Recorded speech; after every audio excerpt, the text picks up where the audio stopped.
Selamat datang semuanya yang sangat berbahagia karena sudah mencoblos janda Tobrut. Sekarang kita kembali diperlihatkan dengan Xiao Yan yang pada saat ini tampak terlihat lemah. Lalu Xiao Yan juga pada akhirnya mampu mengendalikan tubuhnya saat ini dan Xiao Yan perlahan mulai mengenakan pakaiannya. Kemudian ekspresi putus asa di wajah Xiao Yan pada saat ini terungkap bersamaan dengan Xiao Yan yang pada saat ini berkata bahwa ada yang ingin Xiao Yan lakukan. Permaisuri memandang ke arah Xiao Yan dengan tatapan bercanda dan pada saat ini tersenyum sebelum akhirnya berbicara. Permaisuri berkata bahwa dirinya telah berbicara mengenai hal ini sebelumnya.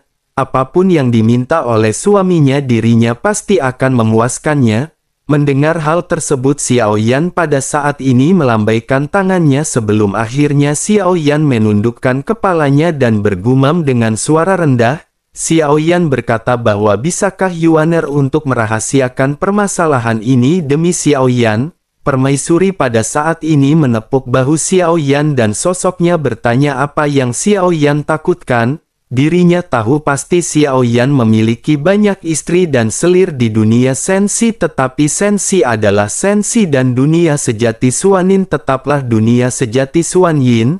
Xiao Yan tidak perlu khawatir karena dirinya akan bertanggung jawab mengenai semua ini. Xiao Yan pada saat ini hanya terdiam sambil menghela nafas mendengar apa yang dikatakan oleh permaisuri. Sementara itu permaisuri tiba-tiba menundukkan kepalanya dan bergumam agar Xiao Yan memaafkannya. Dirinya sesungguhnya tidak mau melakukan hal tersebut tetapi Xiao Yan benar-benar terlalu menggoda. Dirinya tidak bisa menahannya dan semua ini benar-benar kesalahan dari permaisuri. Xiao Yan pada saat ini tetap terdiam sementara permaisuri kembali mendekat ke arah Xiao Yan. Tubuh Xiao Yan kembali tidak bisa digerakkan dan Xiao Yan tampak seolah-olah mati rasa. Xiao Yan terkejut di dalam hatinya dan Xiao Yan berpikir bahwa wanita yang mulia benar-benar bisa memakan orang. Beruntung pada saat ini kehampaan di hadapan mereka benar-benar telah berubah.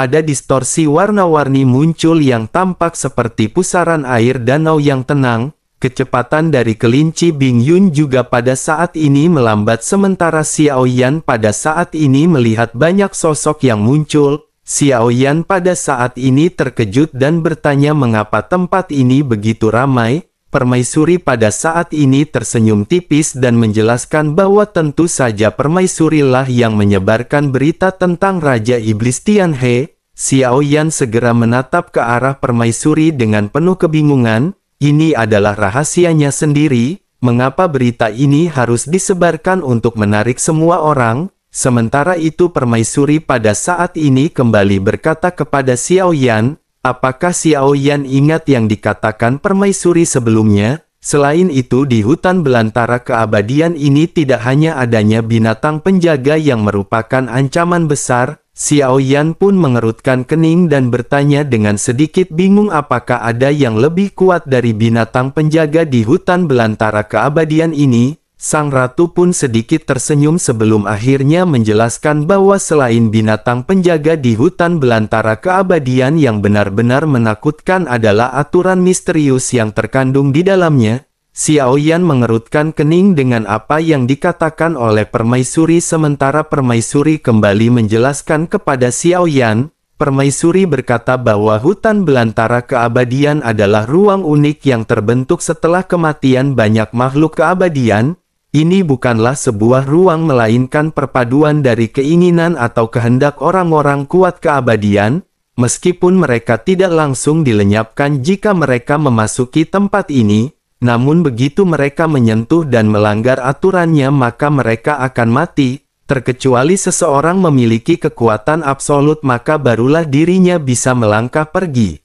Xiao Yan pada saat ini seketika benar-benar terkejut dengan peraturan ini, namun karena Xiao Yan tidak mengetahui peraturannya Xiao Yan segera bertanya apakah Yuan mengetahui aturan tersebut. Permaisuri mengangguk dan menjawab bahwa dirinya hanya tahu beberapa aturannya, salah satunya adalah tidak memercikan darah ke tanaman apapun. Xiao Yan kembali mengerutkan kening dan Xiao Yan bergumam bahwa itu adalah aturan yang aneh. Jika begitu permasalahannya, apakah seseorang akan segera dilenyapkan setelah dirinya melanggar aturan tersebut? Permaisuri pada saat ini menggelengkan kepalanya dan berkata bahwa bukan seperti itu cara kerjanya. Selama Xiao Yan tidak berinisiatif untuk memprovokasi orang lain, tidak akan terjadi pertempuran dan tidak akan ada darah yang terciprat ke tanaman di sekitar. Dengan begitu maka hutan belantara keabadian ini tidak akan menyerang dengan mudah. Namun begitu aturan ini dilanggar, maka seseorang akan diburu oleh semua makhluk yang berada di hutan belantara keabadian. Selain itu masih ada banyak aturan misterius dan hal aneh lainnya yang diketahui oleh permaisuri, yang pada saat ini dirinya ketahui adalah sepertinya mereka tidak boleh bernyanyi di dalam tempat ini. Mereka tidak boleh mengumpat, tidak boleh memanggil seseorang dengan nama aslinya, dan tidak boleh buang air kecil ataupun besar dimanapun. Xiao Yan tersenyum pahit setelah mendengar hal ini karena aturan ini agak terlalu aneh. Xiao Yan mungkin bisa menahan untuk tidak menyanyi atau mengumpat, tetapi jika berkaitan dengan buang air kecil atau air besar, bukankah hal ini merupakan sesuatu yang benar-benar sangat sulit untuk dihadapi? Sementara itu permaisuri pada saat ini kembali menjelaskan semua aturan yang ada di sini. Permaisuri berkata karena hutan belantara keabadian ini terbentuk setelah kematian banyak makhluk keabadian, maka tentu saja aturannya juga dibentuk oleh sisa-sisa wasiat yang mereka tinggalkan.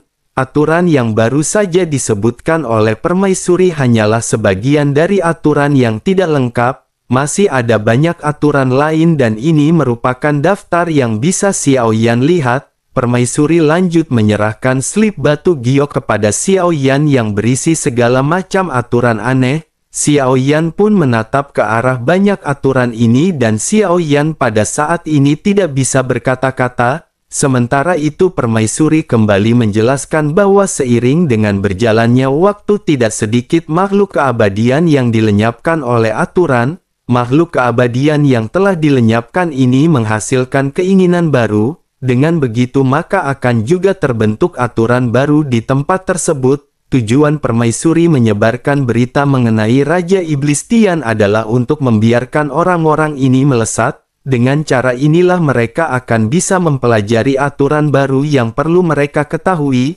Xiao Yan pada akhirnya segera menyadari bahwa inilah tujuan utama dari permaisuri. Xiao Yan pun menganggukkan kepalanya sementara permaisuri bertanya apakah Xiao Yan sudah menghafal semua peraturannya. Xiao Yan pada saat ini mengangguk sedikit sementara permaisuri segera mengajak mereka berangkat. Kelinci Bing Yun pada akhirnya membawa keduanya bergegas ke dalam kehampaan yang berwarna-warni. Kehampaan pun mulai berputar sebelum akhirnya menelan kelompok Xiao Yan dalam sekejap. Bersamaan dengan Xiao Yan yang pada saat ini masuk, masih banyak orang yang tersebar yang baru saja datang, tetapi mereka tidak memilih untuk segera masuk. Mereka tampak ragu-ragu dan mereka menggertakkan gigi ketika menatap ke arah kehampaan. Selain itu pada saat ini ada juga sosok yang pada saat sebelumnya mengikuti Xiao Yan. Sosok ini adalah Yu Qing dan Tai Qing dan keduanya pada saat ini terlihat terdiam. Yu Qing lanjut menggelengkan kepalanya dan bertanya apa yang harus mereka lakukan, apakah mereka harus mengikutinya atau tidak. Keduanya pada saat ini kembali terdiam dalam keheningan sebelum akhirnya mereka menghela nafas. Yu Qing kembali berkata bahwa dirinya hampir mati di dalamnya saat terakhir kali ke sini. Pada saat ini mereka tidak siap untuk apapun dan mereka pasti akan mati jika mereka memaksa memasukinya. Menanggapi hal tersebut, meskipun Tai Qing belum pernah memasuki hutan belantara keabadian, namun dirinya secara alami tentu saja pernah mendengar tentang tempat terlarang ini. Sosoknya pada akhirnya bertanya apakah mereka harus menunggu di tempat ini. Yu Qing pada saat ini bergumam bahwa itu adalah satu-satunya cara yang bisa mereka lakukan. Yu Qing menundukkan kepalanya dan mengingat pengalamannya ketika dirinya memasuki hutan belantara keabadian. Sosoknya lanjut bergumam bahwa dirinya pada saat itu telah sangat berhati-hati ketika masuk, namun dirinya masih melanggar aturan dan aturan ini benar-benar tidak terbayangkan. dirinya bertemu dengan seorang yang kurang ajar dan dirinya mengumpat dengan tidak sengaja. Dirinya telah melanggar aturan yang ada dan segala sesuatu di hutan belantara benar-benar menjadi musuhnya dalam sekejap. Untungnya dirinya benar-benar cukup beruntung untuk bisa melarikan diri dengan selamat. Jika tidak maka dirinya benar-benar akan menjadi nutrisi bagi orang-orang yang berada di sana. Tai King menggelengkan kepalanya berkali-kali mendengar aturan yang pada saat sebelumnya anggar oleh Yu King. Sosoknya pada akhirnya bergumam, jika begitu permasalahannya maka mereka tidak bisa pergi. Mungkin masih banyak aturan yang berada di sana dan mereka sesungguhnya harus mengetahui peraturan itu terlebih dahulu jika mereka ingin masuk. Yu King pun menganggukkan kepalanya dan menghela nafas dan bersama dengan hal tersebut seberkas cahaya kembali melonjak ke arah mereka. Keduanya pun terkejut dan kembali menangkap cahaya tersebut yang ternyata merupakan perintah dari Zuci. Keduanya seketika melihat sekeliling dan mereka tidak menemukan keberadaan dari Zuci. Namun mereka yakin kemunculan surat ini merupakan sesuatu yang kemungkinan besar Zuci berada di tempat ini. Mereka pun menghela nafas dan mereka pada saat ini segera melihat isi dari pesan tersebut. Isi dari pesan ini memerintahkan mereka untuk memasuki hutan belantara keabadian. Ada juga beberapa baris kata-kata dengan banyak informasi rumit dan ini merupakan aturan yang berada di tempat ini. Begitu selesai membaca aturan-aturan ini keduanya pun saling memandang dan sosok-sosok ini seketika sedikit terdiam. Mereka berpikir sepertinya kali ini sangat mustahil bagi mereka untuk tidak memasuki tempat tersebut. Keduanya pada akhirnya memutuskan untuk menghafal aturan yang ada yang tertera di token batu giok. Bersamaan dengan hal tersebut ada tatapan yang hanya diam yang menatap ke arah dua sosok ini. Sesaat kemudian sosoknya pada saat ini bergumam dengan suara yang rendah. Jika Xiao Yan melihat sosok ini Xiao Yan pasti akan mengenalinya secara sekilas. Orang ini tidak lain dan tidak bukan adalah Yong He yang pada saat sebelumnya bertemu dengan Xiao Yan. Namun ekspresi dari Yong He pada saat ini tampak berbeda jika Xiao Yan melihatnya. Sosoknya pada saat ini bergumam bahwa dirinya ingin melihat apa tujuan mereka ke tempat ini. Begitu menyelesaikan perkataan ini ekspresinya pada saat ini tiba-tiba berubah ketika dirinya mulai kembali berbicara. Yong He berkata bahwa orang ini lalu berhati-hati, tampaknya mereka harus menggunakan cara lain untuk mendekati sosok tersebut. Selain itu jika memang ada kesempatan yang terbaik adalah menghabisinya di dalam. Sementara itu kembali ke Xiao Yan yang pada saat ini telah memasuki hutan belantara keabadian. Xiao Yan pada saat ini benar-benar terkejut dengan ruang yang dipenuhi dengan kehidupan. Ada banyak semak-semak lebat pepohonan menjulang tinggi yang pada saat ini terlihat menerobos langit. Udara di sekitar juga pada saat ini benar-benar tampak memiliki energi yang melonjak. Tampaknya meskipun seseorang tidak mendapatkan berkah di tempat ini tetapi dengan hanya berlatih di dalamnya itu merupakan suatu yang sangat cukup. Origin Qi di sini benar-benar sangat murni sehingga membuat Xiao Yan pada saat ini benar-benar merasa takjub. Xiao Yan pada saat ini menghirup udara dalam-dalam dan mata Xiao Yan tiba-tiba menyusut. Xiao Yan pun bergumam berapa banyakkah sosok keabadian yang terjatuh di sini untuk menciptakan ruang yang menakutkan ini. Xiao Yan pun mendecakkan lidahnya dan Xiao Yan benar-benar tidak bisa tidak mengagumi tempat tersebut. Sementara itu permaisuri pada saat ini segera menjelaskan bahwa alam sejati Xuan Yin mengalami perang yang menghancurkan. Perang ini benar-benar sangat besar hingga banyak makhluk keabadian di alam sejati Xuan Yin telah mati. Xiao Yan pun mengerutkan kening dan Xiao Yan pada saat ini hanya bisa menghela nafas. Ternyata kebanyakan dari mereka yang telah musnah merupakan tingkat keabadian. Pantas saja tempat ini benar-benar dipenuhi dengan banyak energi yang sangat melimpah. Xiao Yan pun melihat sekeliling dan Xiao Yan pada saat ini menemukan ada banyak makhluk hidup. Pepohonan yang tidak terhitung jumlahnya juga benar-benar memiliki ukuran yang sangat besar. Di kejauhan Xiao Yan pada saat ini menatap ke arah banyak monster kera yang sangat tinggi. Xiao Yan tampak seperti seekor semut jika Xiao Yan harus berhadapan dengan monster-monster tersebut. Xiao Yan merasa takjub dan Xiao Yan pada saat ini tiba-tiba memiliki sebuah ide. Xiao Yan bergumam bahwa Xiao Yan tiba-tiba mendapatkan ide yang berani.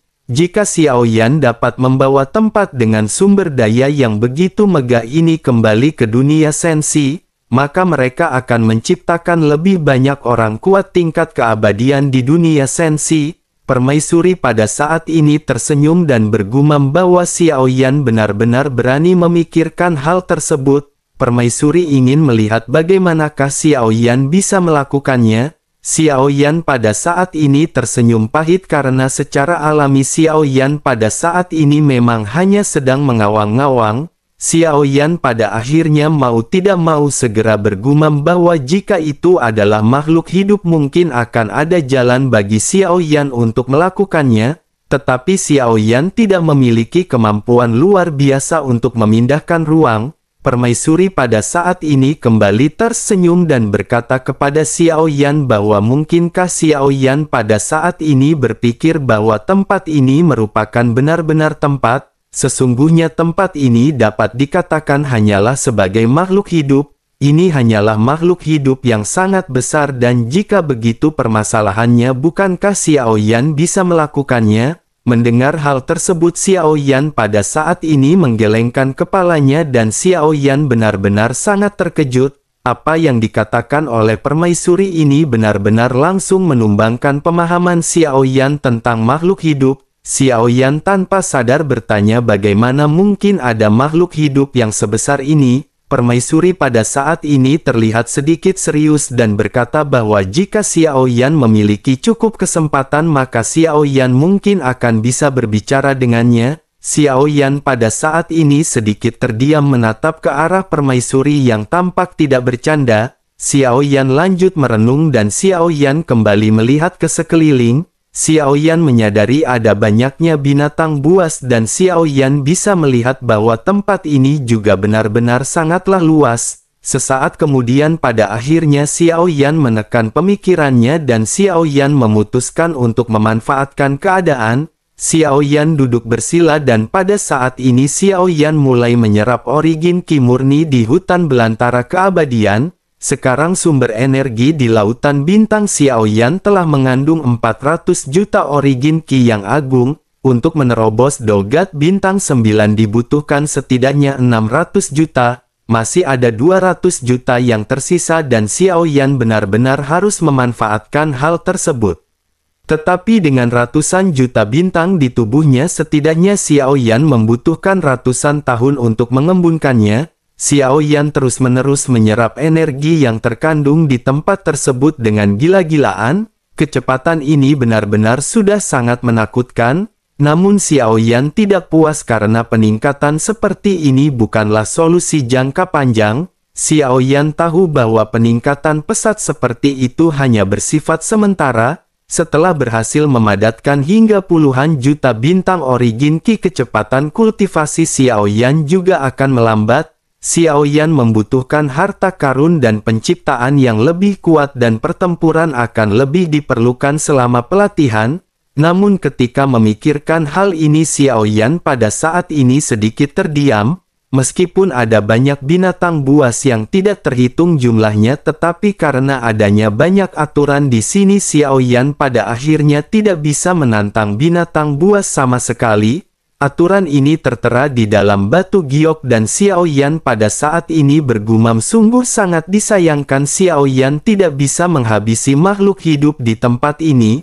Mendengar apa yang dikatakan oleh Xiao Yan, permaisuri pun bertanya mengapa Xiao Yan tidak bisa membunuh makhluk-makhluk di tempat ini.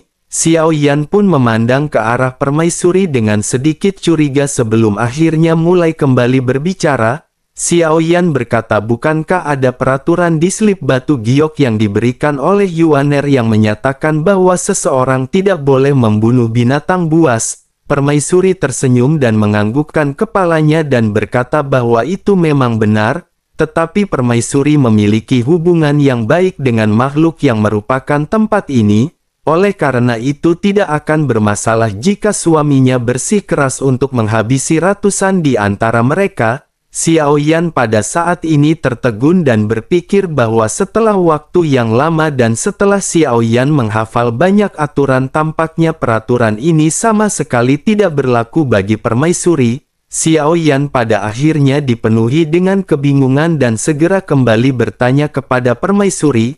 Xiao Yan bertanya, jika begitu permasalahannya mengapa Yuan Er memimpin banyak orang ke tempat ini? Mungkinkah mereka bukan untuk menguji aturan-aturan yang berada di tempat ini? Permaisuri pun tertawa perlahan dan berkata bahwa dirinya khawatir perjalanan kali ini terlalu membosankan.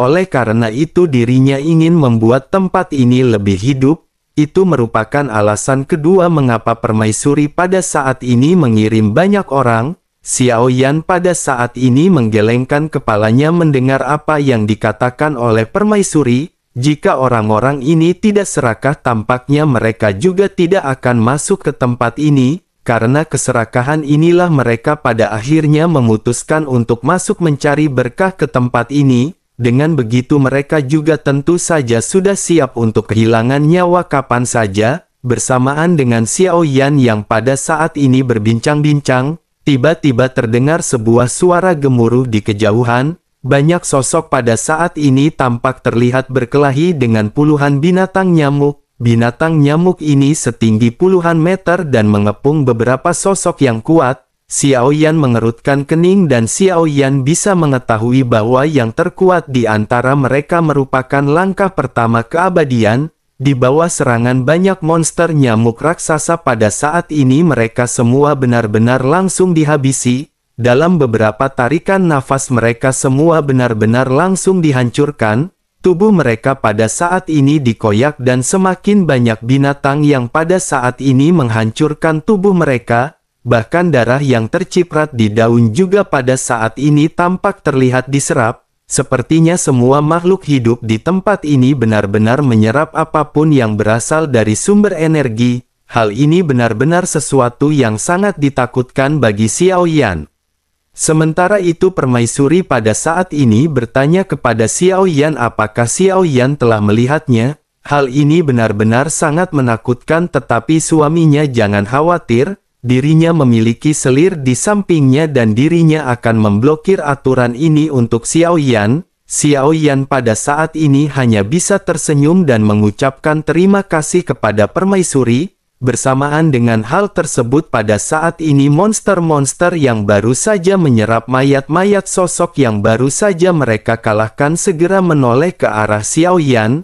Mereka seketika bergegas melesat dengan kecepatan tinggi menuju ke arah Xiao Yan. Xiao Yan terkejut dan Xiao Yan pada saat ini bergumam bahwa mereka belum melanggar aturan apapun. Sementara itu permaisuri masih tersenyum dan bergumam agar Xiao Yan jangan gugup. Makhluk-makhluk ini hanya akan melintas dan tidak akan menyerang. Selain itu mereka juga pada saat ini akan segera sampai ke tempat tujuan mereka. Xiao Yan pada saat ini menyipitkan matanya dan benar saja perkataan permaisuri terbukti. Monster nyamuk raksasa yang tidak terhitung jumlahnya ini hanya melesat melewati Xiao Yan tanpa menyerang. Xiao Yan pun menghela nafas dan Xiao Yan segera kembali pulih dalam ketakutannya. Xiao Yan berpikir bahwa meskipun pun Xiao Yan menggunakan semua klon miliknya, tampaknya Xiao Yan tidak akan bisa bertahan lama. Jika tidak ada permaisuri mungkin juga Xiao Yan pada saat ini benar-benar telah menjadi mayat. Xiao Yan pun memandang ke arah permaisuri dan Xiao Yan pada saat ini memiliki sedikit kekaguman. Bersamaan dengan Xiao Yan yang pada saat ini telah menjadi semakin tenang, sesosok tubuh pada saat ini datang dari kejauhan. Sebuah suara juga terdengar di telinga Xiao Yan ketika berkata kebetulan sekali mereka kembali bertemu. Xiao Yan mendengar suara yang sedikit familiar dan Xiao Yan seketika menoleh. Xiao Yan segera menemukan bahwa sosok ini adalah sosok yang ditemui oleh Xiao Yan sebelumnya, yakni Yong He. Yong He terlihat duduk bersila di atas labu dan wajahnya pada saat ini menunjukkan ekspresi bahagia. Sementara itu Xiao Yan berkata dengan dingin ketika bertanya mungkinkah ini hanyalah sebuah kebetulan. Ekspresi Yong He sedikit berubah merasakan niat membunuh yang terpancar dari Xiao Yan. Sosoknya buru-buru berbicara dengan tergesa-gesa agar pada saat ini saudara jangan salah paham. Dirinya tidak mengikuti Xiao Yan dan Yong He hanya kebetulan mendapatkan berita tentang Raja Iblis Tian He. Dirinya berniat untuk mencari keberuntungan dan tampaknya sudah ditakdirkan bahwa mereka akan bertemu lagi. Xiao Yan tersenyum sinis sebelum akhirnya bertanya apakah itu memang benar. Jika begitu maka biarkan Xiao Yan untuk mencari jiwa dan melihat apakah itu benar-benar sebuah kebetulan. Begitu selesai berbicara sosok Xiao Yan pada saat ini seketika melesat. Sayap dewa pada saat ini muncul di belakang Xiao Yan dan Xiao Yan juga melesatkan pedang berat misterius. Ekspresi Yong He pada saat ini berubah dan sosoknya seketika melesat mundur. Sementara itu Xiao Yan pada saat ini segera melesatkan teknik pedang berat pelahap guntur api. Melihat hal tersebut Yong He pada saat ini menepuk labu dan uap air yang agung menyembur keluar dari labu tersebut. Pada akhirnya kedua serangan saling bertemu sebelum akhirnya saling menghancurkan. Xiao Yan pada saat ini bersiap untuk kembali melakukan serangan sementara Yong He pada saat ini kembali menepuk labu miliknya. Labu ini kembali mengeluarkan cairan yang pada saat ini langsung menyelimuti tubuh Xiao Yan. Xiao Yan pun melonjakkan api dari tubuhnya sebelum akhirnya cairan tersebut benar-benar diuapkan. Namun begitu uap ini menghilang Xiao Yan menyadari bahwa Yong He telah pergi. Xiao Yan pun menggertakkan giginya dan Xiao Yan pada saat ini kembali ke arah kelinci Bing Yun. Xiao Yan pun bergumam bahwa Xiao Yan benar-benar tidak tahu dari manakah orang ini berasal. Entah dirinya dari istana dewa pemburu atau dirinya datang ke sini atas perintah orang lain namun opsi pertama tampak lebih masuk akal bagi Xiao Yan. Xiao Yan khawatir sosoknya masuk ke tempat ini bukanlah untuk mencari warisan melainkan untuk mendekati Xiao Yan, atau mungkin sosoknya berniat untuk mendekati permaisuri dan Xiao Yan pada saat ini harus waspada. Permaisuri pada saat ini memandang ke arah Xiao Yan dan sosoknya telah menyadari keanehan yang berada di wajah Xiao Yan. Sosoknya pada saat ini segera berkata bahwa semuanya seperti apa yang diduga oleh Xiao Yan. Orang yang baru saja muncul adalah klon dari Zhu Qi penguasa istana dewa pemburu. Xiao Yan seketika terkejut dan tanpa sadar bertanya mungkinkah itu benar-benar klon yang dimiliki oleh Zhu Qi.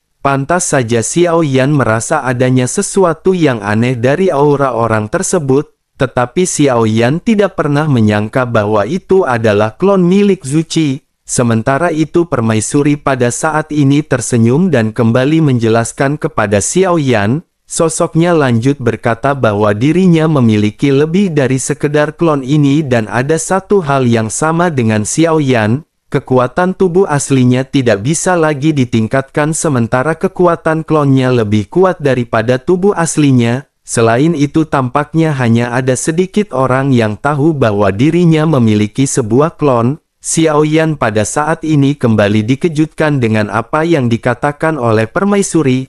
Lalu Xiao Yan pada saat ini hanya bisa menghela nafas karena semua ini benar-benar di luar nalar Xiao Yan yang dimana Bude Yanti justru membuat pecel lele untuk makan siang.